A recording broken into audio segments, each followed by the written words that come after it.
Morning guys. Nag-aano kami ngayon, nagluluto ng agahan. Kasi daldal. Yes. Correct 'yan. So nagligpit na kami. Halos 1 week kaming naglipat-lipat every time na uuwi ako galing trabaho. Nagdadala-dala kami ng mga gamit doon. So ito na yung itsura ng sala ngayon. Ayan, halos wala ng gamit na lagay. Itong mga hahakutin na lang mamaya. Tapos ito yung kwarto ni Pongpong. Wala na yung kama na malaki dito. Nadala ko na din sa kabilang bahay. Itong mga to, iiwan naman yan. Ito, dinala nung landlord kahapon. Kasi para to sa bagong titira dito. Which is sila Ate Mayna. So yan, tatanggalin na lang namin yon. Tapos konting linis dyan. Tapos ngayon, ito pa pala. Yung kwarto namin, ito alisin na lang tong computer. Tapos yung mga gamit-gamit doon. Tapos yung tabatchoy na baby, ayun. Tapos, ngayon, kakain kami ng agahan dito. Ayan. Last na bang agahan dito yan? Last na breakfast dito na, nak? Yes, tomorrow doon na tayo mag-breakfast na. Breakfast ako doon last time. Ay, breakfast ka na pala doon. Kami na lang ni Mama. So, ayan, ito yung ito yung agahan namin. Yan, ang paboritong corned beef pure foods. Wow! Mga yan, mga pasalubong ng mga OFW na nagbakasyon sa Pilipinas. Tapos ayan, itlog. Siyempre, tagdadalawang itlog tayo, hindi tayo tipid dyan. Ano? Kasi, libre yan sa trabaho ko. Kaya dala-dalawa itlog natin ngayon. So ito pala yung mga corned beef. Ayun nga, 'di ba, nung mga meron kasi ako mga video din sa Facebook, sa dati kong YouTube. Naghahatid ako ng mga Pinoy sa airport. So pag uwi nila, yung mga pasalubong nila. So ayan, kakain muna kami at marami pa kaming kalat na ililigpit. Ayan, marami pa kaming ililigpit. Pagkatapos namin kumain, pupunta muna kami ng town center kasi meron akong pinakisuyuan na van magdadala ng mga cabinet naming malalaki. Si Carolis, si katrabaho ko, na distract tuloy ako. May nakita kasi akong katrabaho ko dati. So ayun, balik tayo. Pupunta ako ng town kasi yung magdadrive ng van or truck na pinakisuyuan ko is ang gusto niya yung mga Skyflakes. Pero yung Scottish yun. Gusto niya mga Skyflakes, gano'n.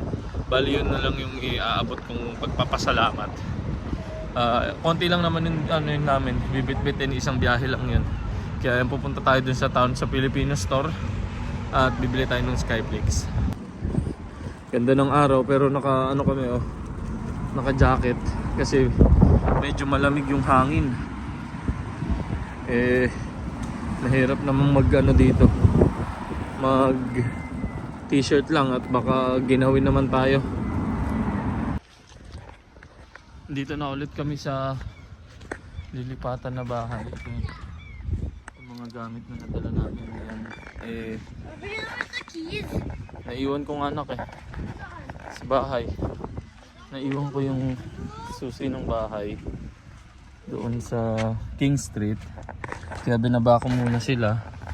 Tapos babalikan ko yung susi at ikakarga ko na dito sa ikakarga ko na yung iba pang gamit doon sa nasa King Street. Ipapakita ko sa inyo kung gaano karami yung gamit tsaka kung gaano na karami yung nailipat namin. Nakakapagod na rin isang linggo na rin kami dito naglilipat. Bali ito, tatanggalin ko na tong car seat para marami akong may kargang gamit namaya.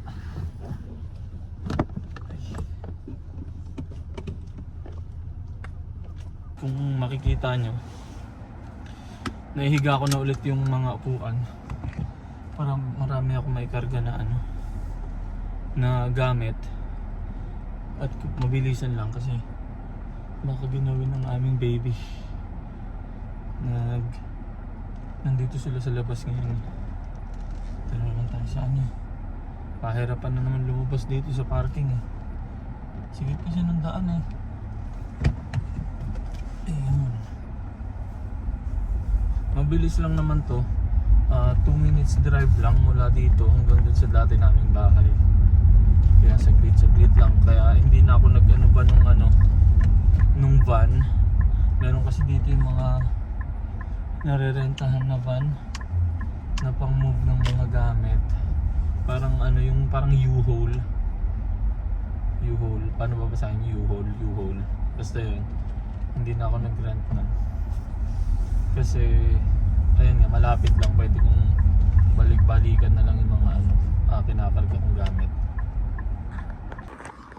Ayan, andito na ako sa bahay.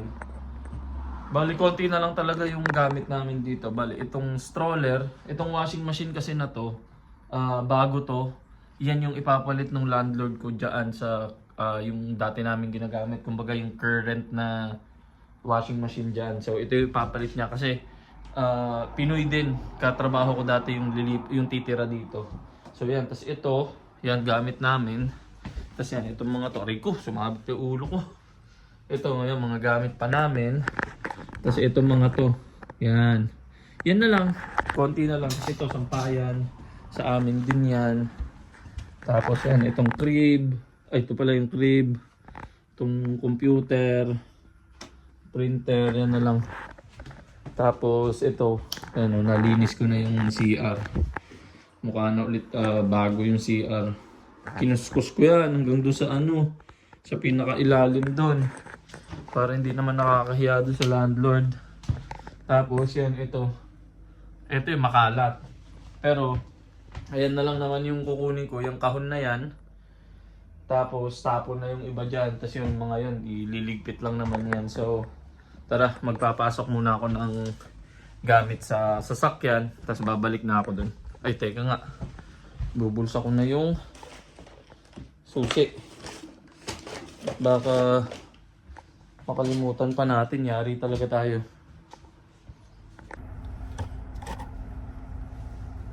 Ayun guys.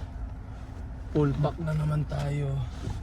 Ipapakita ko pala sa inyo yung kalsada mula dito sa bahay na to hanggang doon sa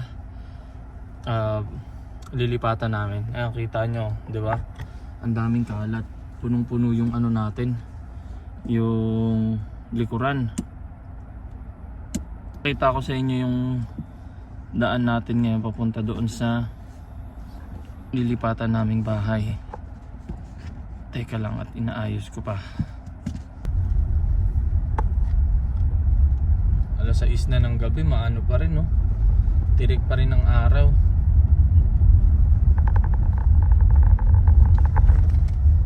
Tapos kanan tayo dito. Oops. Wala na, hindi ko na maipakita. Natumba yung camera, buisit. Mamaya ako na lang ipapakita. Natumba yung natumba yung camera ko dun sa harap. Hindi pala dumikit ng ayos yung lagayan ng camera. Mamaya at babalik pa naman ako. Hahanap ako ng pwesto.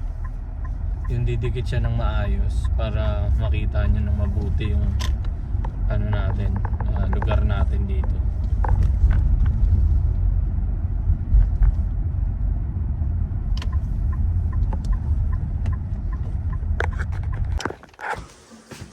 Dito na ako ulit guys sa sa lilipatan namin.